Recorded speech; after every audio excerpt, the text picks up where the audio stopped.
7 months ago, I released a video where I ascended every single character to their final ascension. I had 10 characters left at level 1, and I ended up using over 1,000 purple XP books and 14 million gold. Since then, I've pulled 4 more characters, so today, not only am I going to be once again max ascending all my characters, I'm going to be finishing the job and taking every single character I own to level 90. With the addition of Mavuika, Sitlolly, Gaming, and Lanyan, I have a total of 46 characters. Now, like I said in the intro, I've been working on this project every day for 7 months straight. Every single bit of spare resin I've used has either gone into boss materials for the 4 new characters or straight into XP ley lines. In total, I've farmed 2,481 ley lines, as you can see with the Bounty of the Earth achievement. As you can see, I'm starting off with 6,256 purple XP books and 9,112 blue XP books. Just as an FYI, the purple books give 20,000 XP, whereas the blue ones give 5,000. So in total, I'm starting off with the equivalent of 8,534 purple XP books. To level a character from 1 to 90, it takes 418 books, and for 80 to 90, it takes 172. So with some simple math, you can see I would need 8,896. Luckily, I actually leveled every character to 81, which takes about 180,000 XP to do so. So if I revise the equation, we're left with 8,518 XP books, meaning we're good to go. There's also the mora cost, which, to save you from being too bored, is around 35 million. So with all the mora and XP books done, all that's left to do is start leveling. Except, of course, I forgot to finish farming Lanyan's materials. So let's go do that.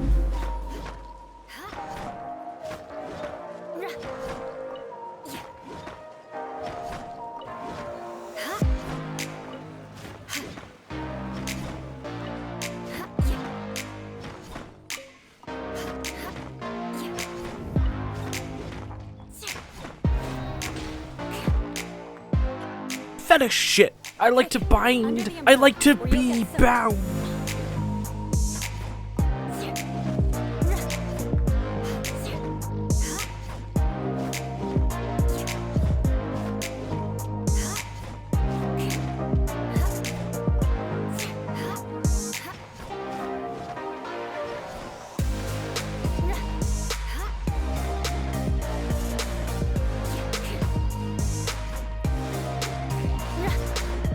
Oh, that's gonna hurt quite a bit.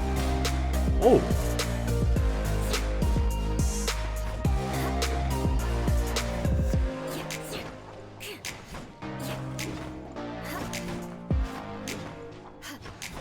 Okay, with that brief interlude, we can finally get into leveling. And I forgot to craft my crystals. While I do that in the background, I want to explain why I'm doing this. Initially, it started as a goal to fully complete Genshin. I even started doing exploration streams and videos. By the way, next exploration video I plan to do is the Chasm. If you're at all interested, just let me know and I can shout you out. After a while, it felt sort of pointless to build all the characters though. I could only really clear the abyss with my strongest characters anyway. But shortly after finishing, the Imaginarium Theater released, making my lesser used characters way more valuable since I couldn't just rely on a couple to carry me through every stage. More recently though, I realized my account is super weak. Yes, I have a C6 Arlecchino, but also my account is way too reliant on pyro characters since my secondary carry is Hu Tao. After that, my next strongest character is arguably Ganyu, but I play her with Xiangling and Bennett for a reverse melt team. I even recently pulled Mavuika and her weapon, so I am way too invested into the pyro side of my account. Since I had quit the game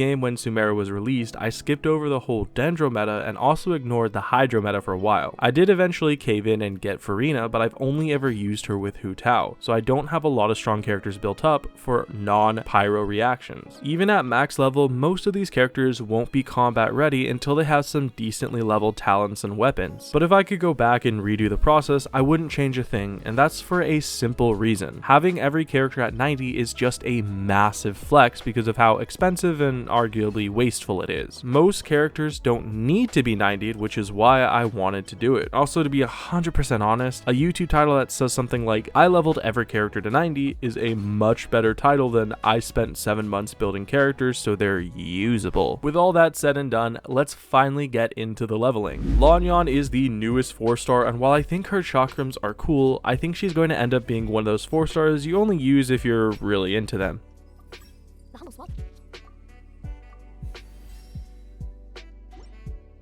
While I do Gaming, that sounded a bit weird. While I level Gaming, I wanted to explain that I already pre-farmed the materials for most of these characters. The boss mats take resin, and you need so much of them, and the regional specialties need 2 to 3 days of collecting. So I debated recording the collection process, but ultimately decided against it because I knew it was going to be months before I could finish this project, and also it's just boring to watch. Since most of my characters only need XP, it's not going to take too long to finish, so I'm not going to have the chance to really talk in depth about every character. I've thought about it a bit, and if you want to see me do a tier list video now that I have every character at max level and friendship, okay, technically Lanyan isn't max friendship yet, but she's literally the last one and she's new, so we'll count it. But yeah, if you want to see a tier list now, since I do have some opinions about certain characters, just comment and let me know. It sounds like it could be fun. One other underrated aspect of having every character leveled is I'll soon be able to play with any character I want at any time. There are a couple characters in the game that are actually fun to play with, but have gone untouched for years. Personally, I'm really excited to have both Beidou and Noelle in a workable state again. While I prefer the faster attacks of other weapons and harder combat,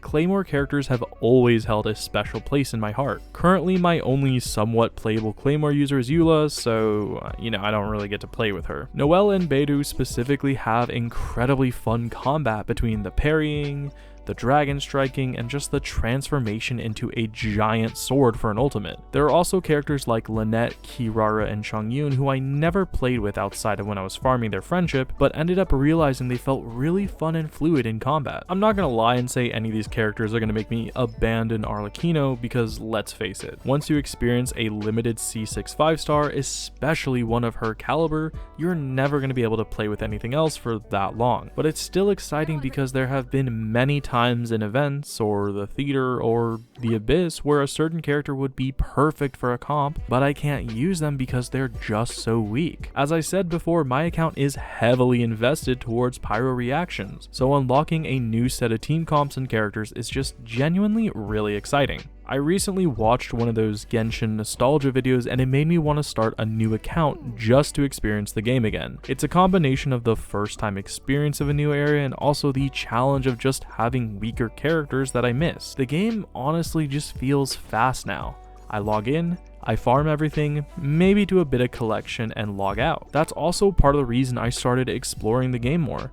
I put off exploration because I was afraid I'd miss the stories when they're gone, but in doing so, I ended up missing them in a different way. So while it's not exactly the same thing, I'm hoping playing with some of these older characters will help me to learn to appreciate the game more, and not just blow through the entire game with Arlecchino. And so finally, after a combined 17 months of work, I have finally max leveled every single Genshin character that I own. In case you're curious, I started off with 35,881,565 gold, 100 fates, 6,256 heroes wits, 9,112 adventurers experience, 1,440 wanderers advice, and ended up with 294,000 gold, 113 fates, 0 heroes wits, 465 adventurers experience, and 1,198 wanderers advice. For even more nerd stats, I used 34,902,700 gold, 6,256 heroes wits, 8,647 adventurers experience, 242 wanderers experience, and 100% of my sanity. But yeah, that's kind of it. Over a year's worth of work condensed into less than 15 minutes. If you want to join me on my journey to complete this godforsaken game, you could consider subscribing. Videos like this literally take months of work to do, so it'll help me out a lot. If you really like the video, you can also consider joining our Discord or becoming a member of the channel. But if you don't want to do any of that, I get it. And honestly, the best way you can support me is just keep watching the stuff I make. But I think I've rambled and shilled myself out about as much as I can stand, so that's it. That's all I got for you. As always, thank you for your time and have a wonderful day.